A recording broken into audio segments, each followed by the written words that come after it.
こんにちは、コリアユです。今回も韓国人の好きそうなスピードでお送りいたします。本題ですが、ご存知の方もいらっしゃる通り、私コリアユの本名はあゆみ、漢字は歩く一文字。このあゆみという名前はかつて韓国国内で一番有名な日本人の名前だったと言っても過言ではない。あゆみ、あのあゆみと毎回言われるので、そうです。그 언더映画작고 예쁜 나 같은 여자입니다と新入生の頃は歌いながら歩いていた。これが韓国に来て5年ほど経った頃くらいから、それだけあゆみという日本人の名前が知られているにもかかわらず、私の韓国語も上達し、昔に比べたら外見から日本人らしさが消えたようで、あゆみですと言うと反応が昔とは変わった。一番最初に経験したのは大学の中にあるカフェでのこと。名前を書いて飲み物ができたらその名前で呼んでもらえるというシステムで、いつものようにあゆみと書いたところ、バイトの店員さんが目を丸くして私に一言、성이 아씨인 거예요。つまり私の名前があゆみだと思ったということになる。なわけあるかいというブログを当時も書いたことを思い出す。だがしかしこ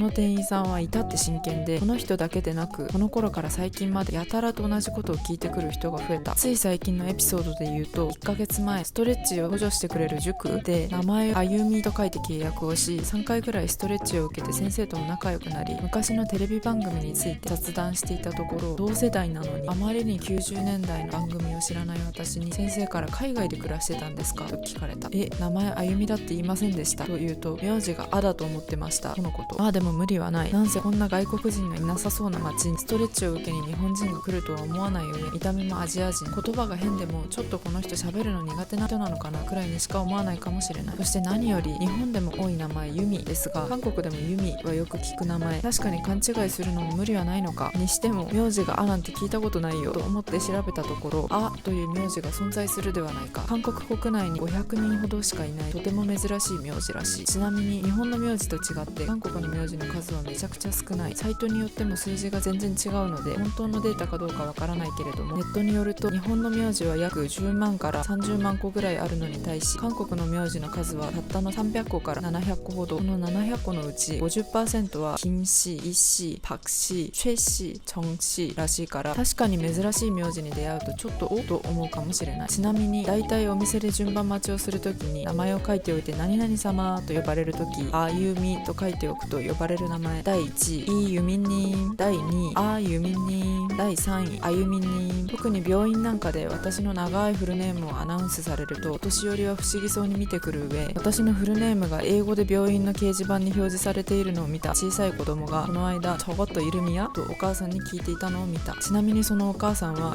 ちょこっとイルミヤと返していた。たまに外国人の名前だと不便な場合は、私の本名の名字がなから始まるので、なゆみで通している。今まで12年韓国に住みながらいろんな韓国名をつけてもらいましたが、周りの韓国人曰く私の顔はどこからどう見てもユミという顔らしく、今のところ私の韓国名は金マユンまたはナユミが有力候補である。これを見ている韓国人の皆さん、私に似合う名前があればコメントください。これを見ている日本人の皆さんは同じようなエピソードがあればまたコメントください。それでは今日はこの辺で。ぴょん。